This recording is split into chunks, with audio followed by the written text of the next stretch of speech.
దేవాది దేవుడైన యేసుక్రీస్తు ప్రభువారు మనల్ని, మన బిడ్డలను, మన కుటుంబాలను కాచి కాపాడి పెంచి పోషిస్తూ ఉన్నందుకు, ఈ చక్కని భాగ్యత మనకు అనుగ్రహించి ఆయన విలువైన పవిత్రమైన సన్నిధిలో మనల్ని నిలువబెట్టి ఆయన బంగారు పాదాలకు కృతజ్ఞతాస్తుతులు స్తోత్రాలు చెల్లించుకునే కృప మనకిచ్చినందుకు దేవుని ఘనమైన పాదాలకు మన హృదయపూర్వక కృతజ్ఞతాస్తుతులు స్తోత్రాలు చెల్లించుకుందాం. దేవుని నామానికి స్తోత్రం చెబుదాం.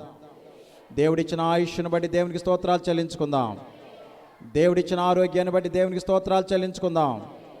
మనల్ని, మన పిల్లలను, మన కుటుంబాలను కాచి కాపాడి పెంచి పోషిస్తూ ఉన్న మన దేవునికి వందనాలు తెలియజేసుకుందాం. హల్లెలూయా. ఈ లోకములో ఆయన పాదసేవ చేస్తూ ఉన్న తన దాసులందరినీ కాపాడుతూ ఉన్నందుకు దేవునికి స్తోత్రాలు చెల్లించుకుందాం. ఈ లోకములో ఆయన నిజంగా నమ్ముకున్న బిడ్డలందరినీ కాచి కాపాడుతూ ఉన్నందుకు దేవునికి స్తోత్రాలు చెల్లించుకుందాం. హల్లెలూయా. దేవాది దేవుడైన యేసుక్రీస్తు ప్రభువారు మనల్ని, మన బిడ్డలను, మన కుటుంబాలను కాచి కాపాడి పెంచి పోషిస్తూ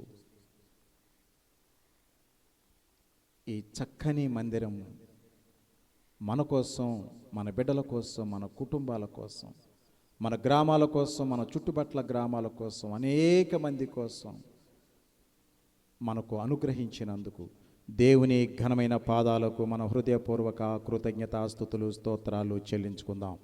దేవుని నామానికి స్తోత్రం చెబుదాం. హల్లెలూయా. హల్లెలూయా.